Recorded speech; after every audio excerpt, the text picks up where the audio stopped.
همشم خودم زدم که آهنگ تموم بشه. کاری نداره موسیقی.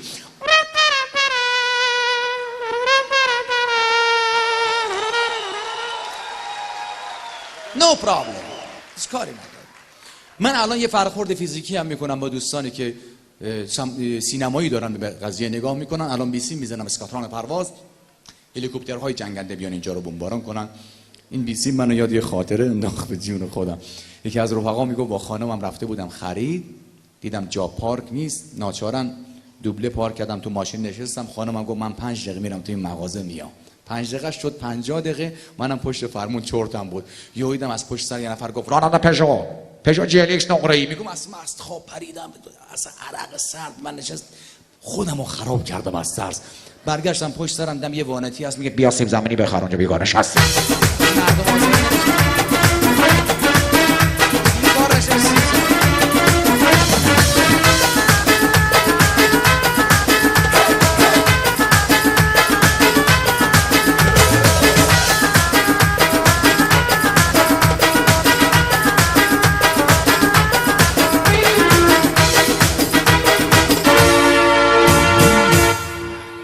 فقط در ایران وقتی یک نوزاد به دنیا میاد، عوضی که ما به اون بچه حرف زدن یاد بدیم، اون به ما یاد میده. میریم بالا سر بچه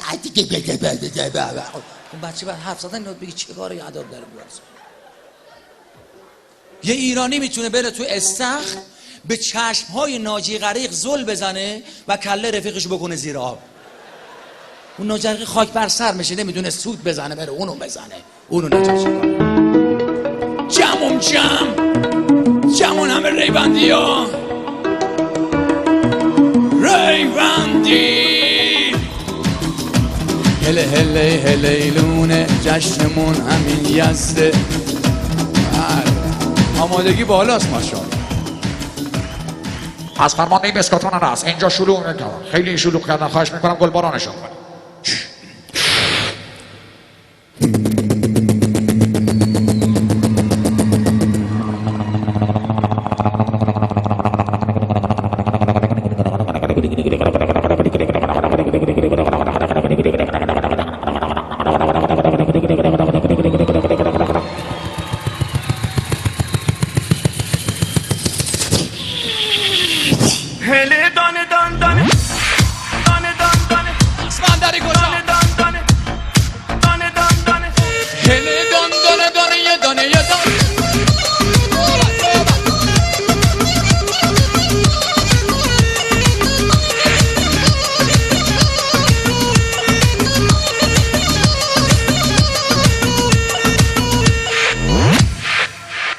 این آهنگ بندری پخش شد.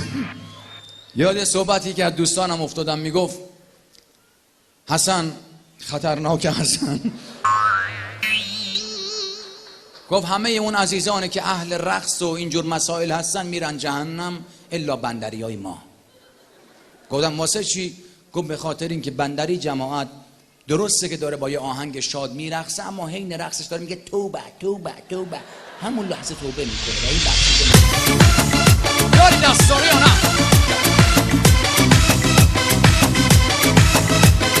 هر جا میرم میبینمت، عادت کردم به همیشه بودن تو.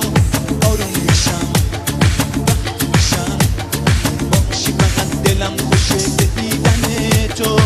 باش همین جوری بمونیم من و تو، عوض نمیشم و تو هم نشو.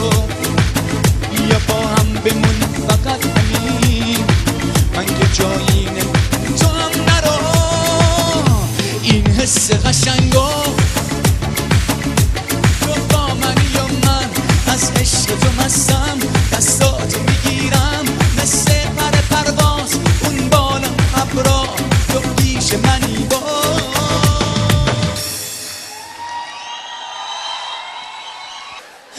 خونه خوبه خونه، خونه بوی خوبه، بذار تو حال خودم باشم، من نمی باشم. آهنگای قدیم بود، موسیقی آهنگای قدیم، همه چی گفتم قدیم. آهنگای قدیم می اومدن از اشعار حافظ و سعدی و مولانا استفاده می کردن. دوش وقت سحر از قصه نجاتم دادم. شعر قدیم. آهنگای امروزی مثلا چقدر گفتم حافظ و سعدی